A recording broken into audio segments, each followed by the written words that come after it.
Hello everyone, it's Shane Kanto, your Wasteland reviewer, and I'm here to review How to Date Billy Walsh.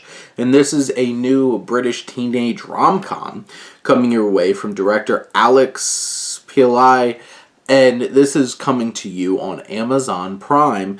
And here we have this story of, a young man who's grown up with his best friend.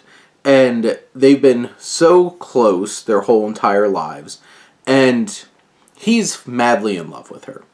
But she winds up falling for the new kid in town, Billy Walsh, played by Tanner Buchanan, who is from Cobra Kai. And they go on this whole entire journey of self-discovery as we have Sebastian Croft, who plays Archie, our main character, and Charithra Chandran, who plays his best friend Amelia. I really like them together. I think they have some nice chemistry. I buy into the fact that Archie's in love with her.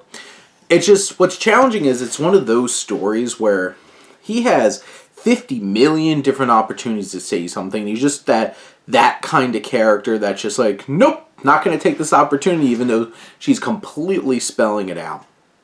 And for a runtime of an hour and 40 odd minutes, there's so many frustrating moments of like, just say something. And it gets to the point where it's so frustrating that it starts taking you out of the film. And, the romance between like Billy Walsh and Amelia, it feels very basic. And sure, they have some moments where it's like they connect over shared trauma. But Billy, except for like spelling out his inner feelings about like his own personal life and his family, you don't really get much of him. And Archie just becomes such an insufferable character throughout this film that it's really hard to get behind him. You're still behind Amelia. Amelia is great in this film, and she's really smitten with this new guy in town. But like Archie's just so frustrating as an antagonist that after a while it's just exhausting to watch him. And this is only an hour and 40-minute film. And there's definitely some roadblock beats because, like, in the end, Archie winds up pretending to be this, like, love guru kind of character who's trying to help Amelia get with Billy Walsh. And, of course that's going to come back to bite him at some point. But will it hurt her feelings too long? And that's also one of these kinds of things where this is the kind of film where things kind of clean up easy. And there's definitely some great moments throughout the film. There's really funny moments. There's a really awesome scene where like Archie really gets to like stand up for him and Amelia. And those elements really work.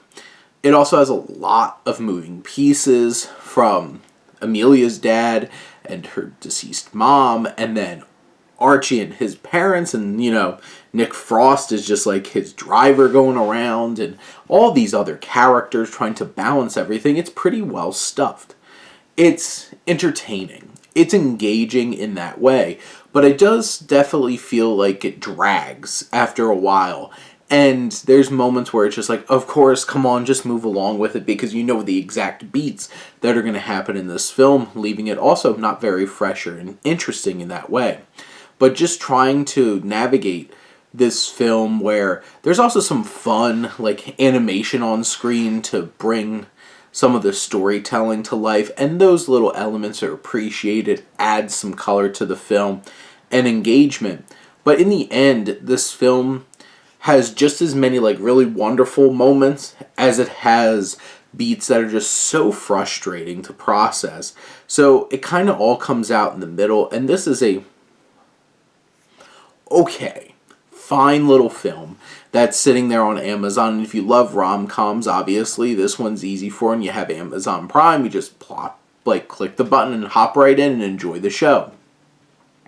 But I don't know if this is the kind of film that's really going to like sell for like people that aren't super into rom-coms, so this probably won't be the one that's going to change your minds. But at least it has some solid work in terms of story and themes.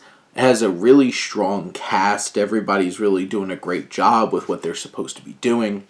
And in the end, this is an engaging and wonderful little film that I feel like if you're super into rom-coms, you'll really love it.